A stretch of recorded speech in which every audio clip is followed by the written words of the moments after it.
everyone, Rachel here. Today I'm going to talk about the leading causes of death in the US for two reasons. First, because preventing deaths on a population level is a big part of what public health is. And second, data. So much data.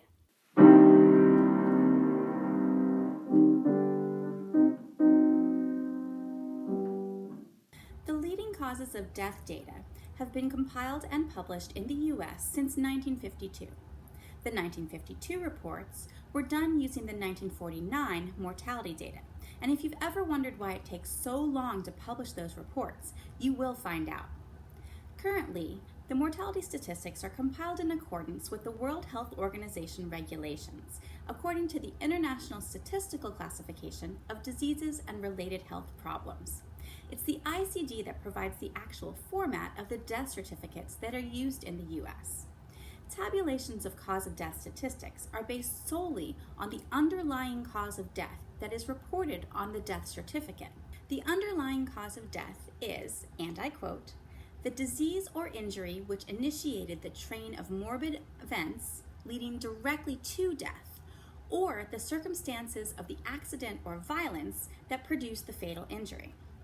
Now, death certificates in the US can be filled out by medical examiners, coroners, attending physicians, or funeral directors, so making sure they're consistent can be a challenge. For one thing, more than one cause of death can be reported on the death certificate, and when that happens, the actual underlying cause of death needs to be determined by examining the sequence of conditions that appeared on the certificate, and that can take time. Also, I used to work in clinical data management, and let me tell you, making sure that doctors fill out all the paperwork they're supposed to can be a full-time job. But in the end, the US government has all this data on what killed all the people who died in the US in a certain year. In the 50 US states, and DC, I should say. For some reason, these reports don't include Puerto Rico or the other US territories such as Guam. I don't know why. But anyway, we have all this data. What would be the best way to examine it? First of all, you need to decide what your actual categories of causes will be. For one thing, it's very important that they be mutually exclusive. You don't want one category to be unintentional injuries and another one to be motor vehicle accidents, because if you did that, you'd be counting everyone who died in motor vehicle accidents twice. You also want the categories broad enough to be useful. Take cancer.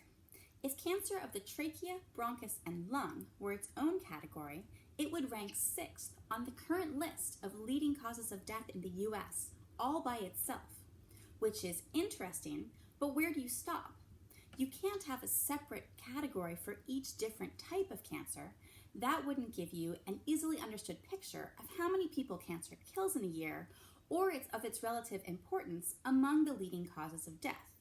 For that, you need one category that is all cancers for the overall rankings and tables, and then open up the subcategories into a supplemental for the people who are interested in the specifics, which are really interesting, especially the trends over time. But that's in another video.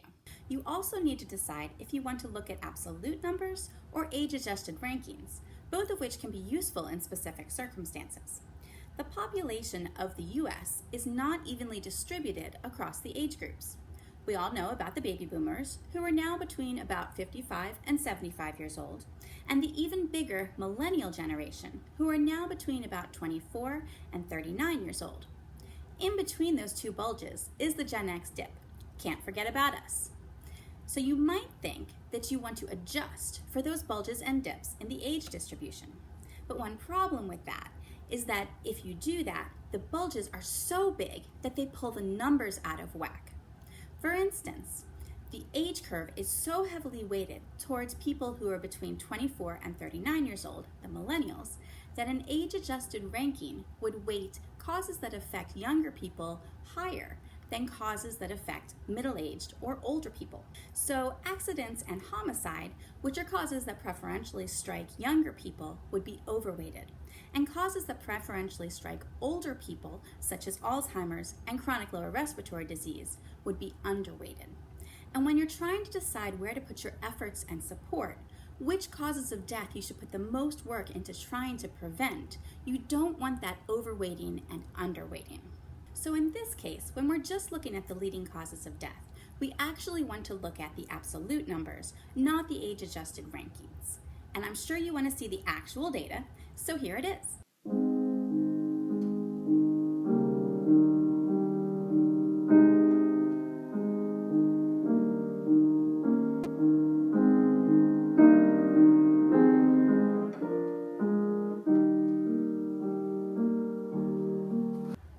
As you can see, heart disease and cancer are the top two, and they make up 44.3% of all those who died in the US in 2017. After that, the percentages drop off precipitously. The third leading cause of death, accidents, only made up 6% of all deaths. Of course, heart disease and cancer affect older people at higher rates than they do younger people, and older people die at higher rates than younger people. So it makes sense that the numbers for those causes are higher. Drilling down a little, the leading cause of death for ages 1 to 44 was accidents, but it was only third for ages 45 to 64 and seventh for ages 65 and up.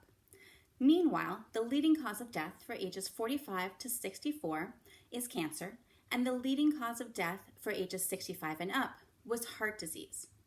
Generally, external causes affect younger people more, and chronic diseases kill more older people. Suicide was the second leading cause of death for ages 10 to 44, but it was only 8th for ages 45 to 64, and not even in the top 10 for ages 65 and up. You can see how that higher death rate for older people affects the numbers. When you're trying to figure out where to put your efforts into creating interventions that will prevent the most mortality from various causes, because unfortunately we don't have the resources to do all the things, you want to look at what will make the most sense number-wise. But you also want to look at what will be the easiest to implement. Think about seatbelts.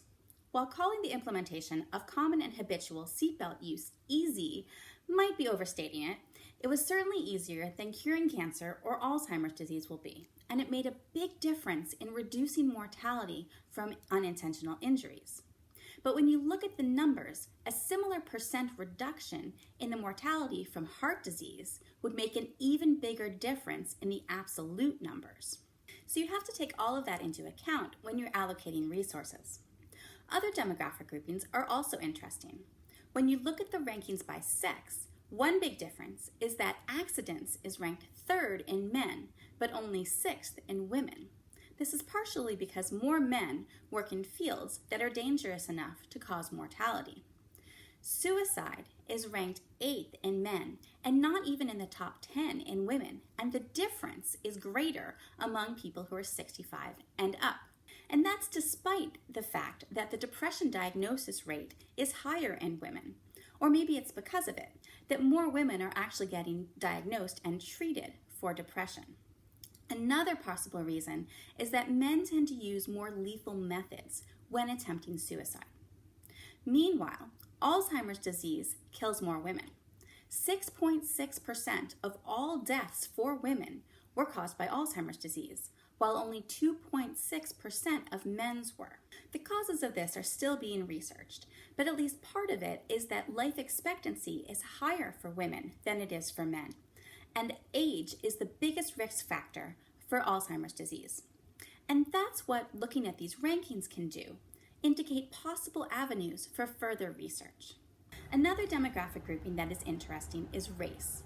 Not just because of possible genetic differences, there are some, but more and more research is showing that there are bigger differences genetically within races than between them. So much more interesting, and probably with a much bigger effect, are the environmental differences.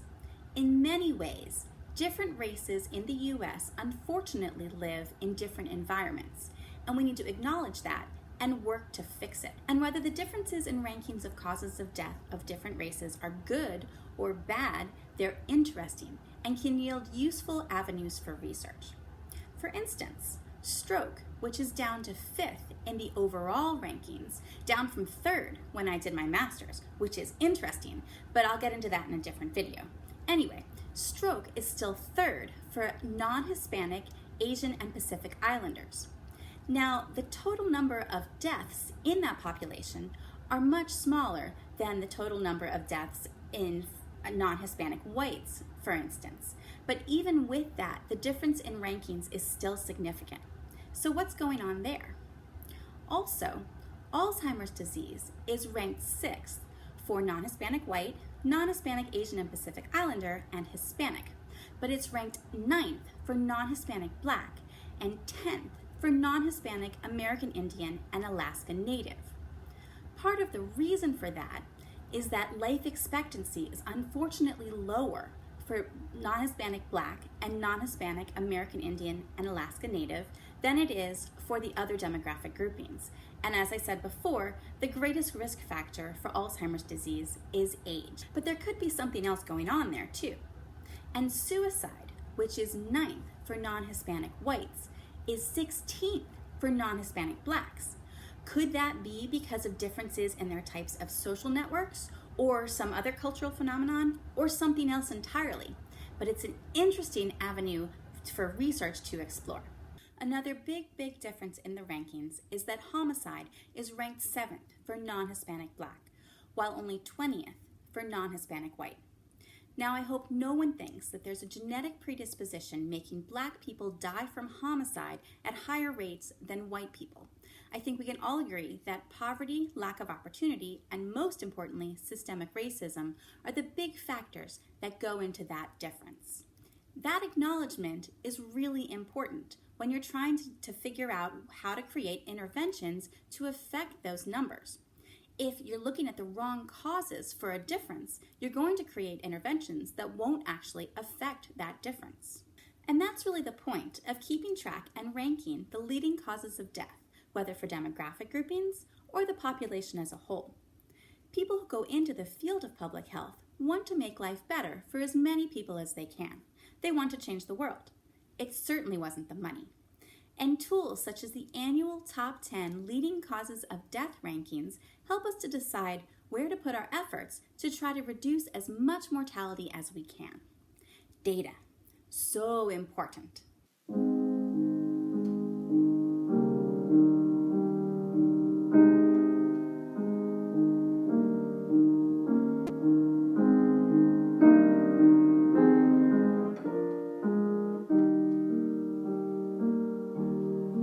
I hope you enjoyed this video. If you did, and you think you'll be interested in more videos about public health, click like and subscribe. Thank you. I hope to see you soon.